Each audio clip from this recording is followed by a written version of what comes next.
On the evening Andrea Sincata was found dead, her fiance, James Christopher Chris Johnson, placed a 911 call approximately 7 hours after arriving home. Johnson calmly told the dispatcher, I thought my girlfriend was missing. I hadn't seen her. We were supposed to go out tonight," then added, but I figured I'd give her some time. I think she's dead." His tone and phrasing struck investigators as unusually composed, considering the nature of his discovery.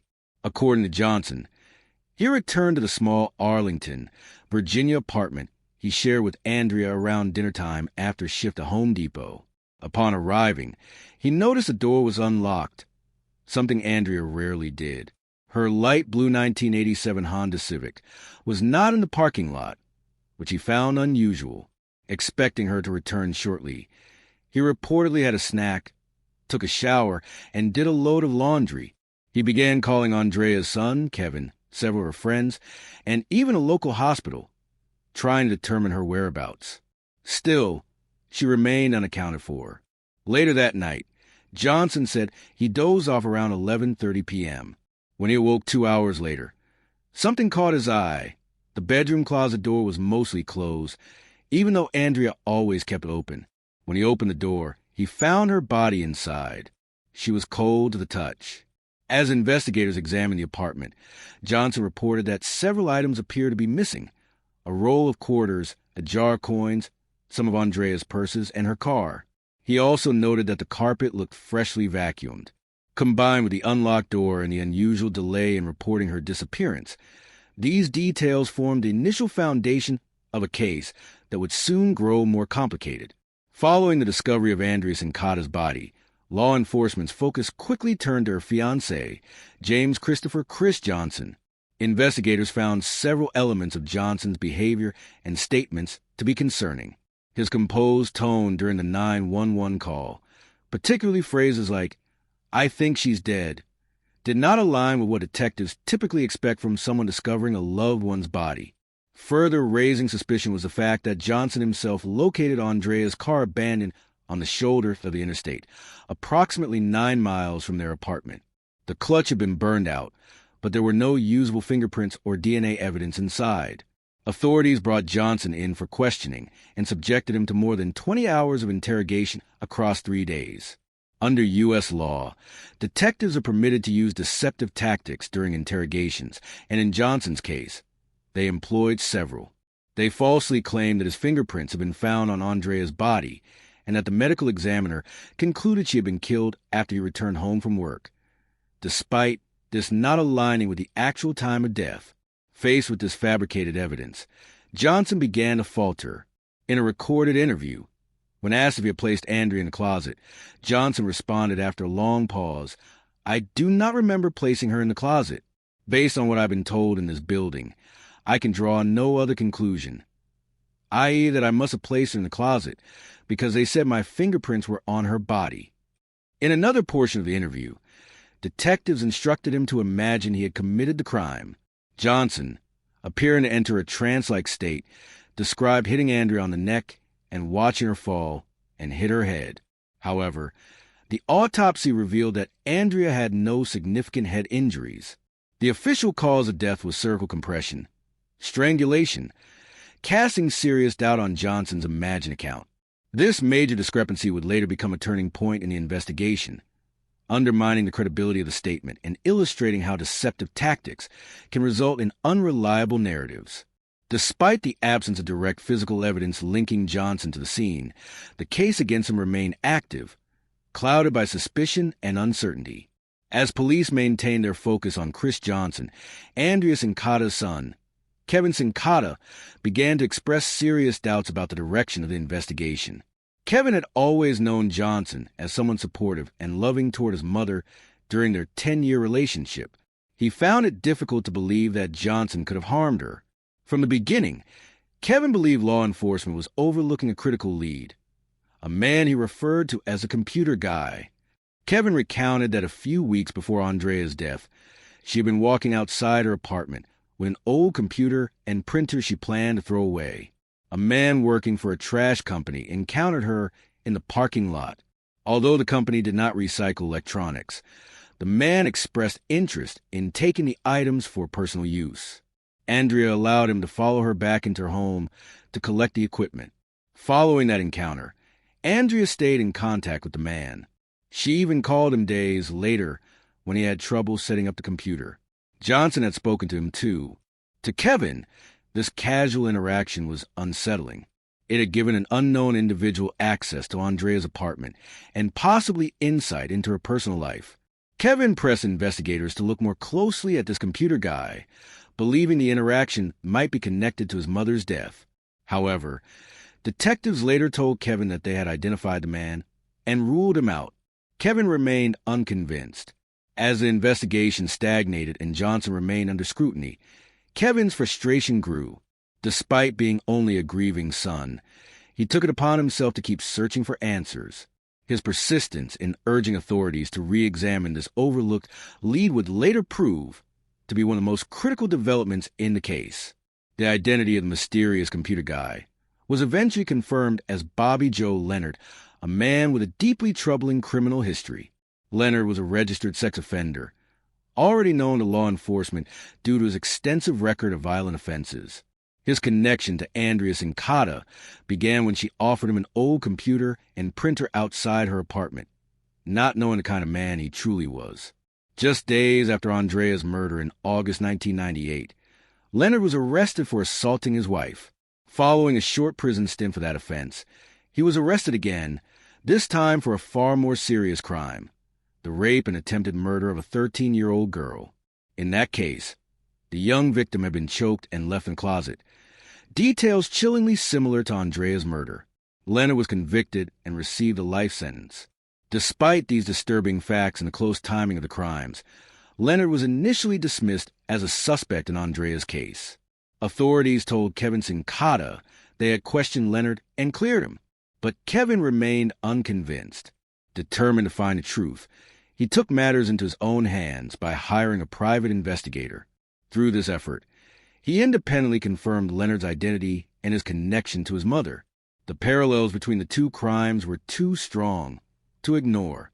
Both victims were strangled, both were found in closets, and both attacks occurred during times when Leonard had access and opportunity.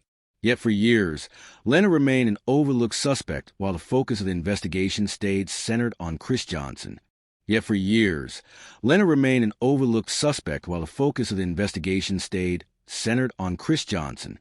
section highlights the troubling reality that even with a violent offender in plain view, someone who matched the criminal profile and had contact with the victim, investigators allowed the case to go cold. It was only through Kevin's persistence and refusal to accept incomplete answers that Leonard would later be brought back into the investigation. In 2018, 2 decades after Andrea Sincata's murder, a new cold case detective took over the unsolved file. Despite the passage of time, suspicion around Chris Johnson still lingered. The detective reviewed old evidence and focused once again on Johnson, convinced that key details of his original interrogation deserved renewed attention. As part of this approach, she shared portions of the 1998 interrogation footage with Andrea's son, Kevin Sincata. For Kevin, watching the footage was deeply unsettling. It was the first time he seriously considered that the man who had been part of his family for years, someone he had trusted and defended, might have been involved in his mother's death. The experience left Kevin shaken, but also determined to find the truth, whatever it might be. In coordination with law enforcement, Kevin agreed to wear a wire and confront Johnson in person. The two men met and talked for nearly 2 hours. During the conversation, Kevin pressed Johnson for answers, expressing the pain and uncertainty he had lived with for 20 years. At one point, he told Johnson, "At least you know what happened." "I don't have that," Johnson responded, "and I can't give it to you." "Kevin, I did not kill your mother, and I'm sorry that you think I did." Despite the emotional exchange, the sting operation yielded no confession and no incriminating statements. Legally, it brought investigators no closer to a resolution. But for Kevin, it marked a critical shift, one that left him more uncertain than ever about the man he once considered a father figure. The failed sting also prompted detectives to reevaluate the direction of the case, leading them to take a second look at Bobby Joe Leonard, whose name had been pushed aside for too long. After years of silence and with the death penalty no longer on the table, Bobby Joe Leonard finally agreed to talk. In a pivotal moment for the investigation, Leonard confessed to killing Andrea Sincata. His confession came as part of a deal that allowed him to avoid capital punishment. Speaking to a detective, Leonard provided a chilling but matter-of-fact account of what happened on the day Andrea was killed. According to Leonard, he returned to Andrea's apartment on the day of her death. When she wanted to get him a drink, he suddenly and without warning reached out and began choking her.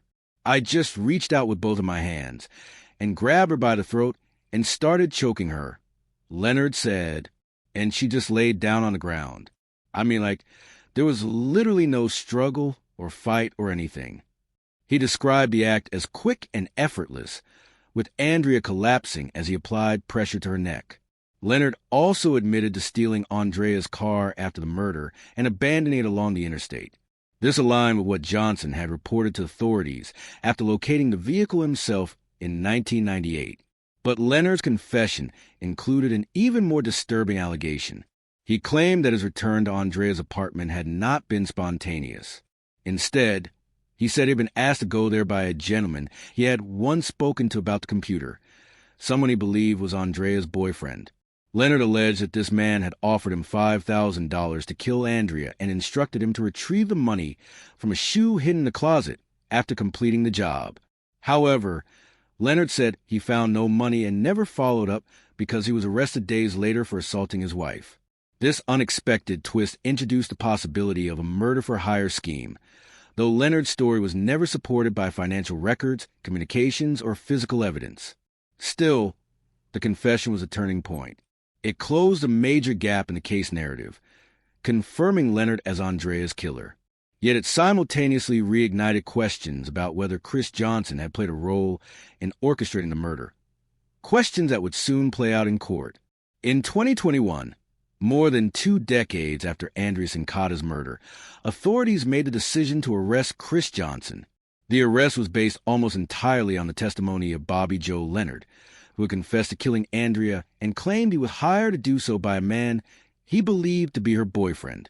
With Leonard already serving a life sentence for another violent crime, investigators saw his statement as a possible link tying Johnson to the crime in a murder-for-hire arrangement. The case moved to trial in 2022. Prosecutors focused heavily on Johnson's behavior during the initial investigation. They played the 911 call for jurors, emphasizing Johnson's calm and seemingly detached tone when reporting Andrea's death. They also presented video recordings of Johnson's lengthy police interrogations from 1998, highlighting his confused and contradictory responses, especially his statements where he speculated he may have placed Andrea in the closet. But the heart of the prosecution's case was Leonard's testimony. Leonard repeated his claim that Johnson had offered him $5,000 to kill Andrea and had told him the money would be waiting in a shoe in the closet.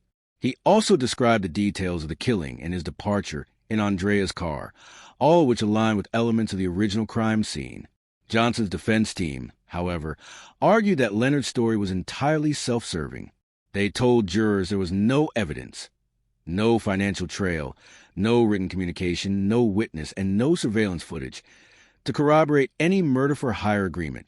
They portrayed Leonard as a violent, manipulative felon who fabricated the story in hopes of gaining transfer to a more favorable prison. Defense attorney Manuel Leva challenged the credibility of Leonard's account, asking why anyone would commit murder on the word of a stranger and without seeing any payment in advance. In the end, the jury sided with the defense. After less than an hour of deliberation, they returned a verdict of not guilty. Johnson was acquitted of all charges. While the verdict relieved Johnson of legal responsibility, it did not bring clarity to the case. Instead, it left open-ended questions about Leonard's motivations and whether the full truth about Andrea's death would ever be known.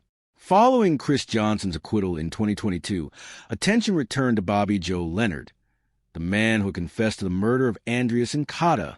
Leonard, already serving a life sentence for the rape and attempted murder of a 13-year-old girl, formally pleaded guilty to killing Andrea. As a result, he was sentenced to a second life term in prison. With no possibility of parole, Leonard will spend the rest of his life incarcerated. Though relieved by the not guilty verdict, Chris Johnson acknowledged the lasting sorrow of Andrea's death. Outside the courthouse, he stated, "I'm relieved, but it's still a very sad thing that she's gone." For Johnson, the trial marked the end of a long period under suspicion, but did little to ease the grief tied to the loss of his fiancée and the years spent under the cloud of a murder investigation. Kevin Sincata's emotional journey was equally complex. For years, he had defended Johnson, believing him incapable of harming his mother. It was not until he viewed the police interrogation footage that doubts took root. Kevin's decision to participate in the sting operation and confront Johnson himself underscored the emotional toll the case had taken. Yet even after Johnson's acquittal and Leonard's confession, Kevin was left with lingering uncertainty. The resolution of Andrea's murder case brought legal closure, but not emotional clarity. Leonard's claim that he was hired to kill Andrea was never substantiated. No financial evidence, communication, or third-party confirmation ever emerged to support the murder-for-hire allegation. While Leonard's conviction acknowledged the brutality of the crime, it left unanswered the central question of whether he acted alone.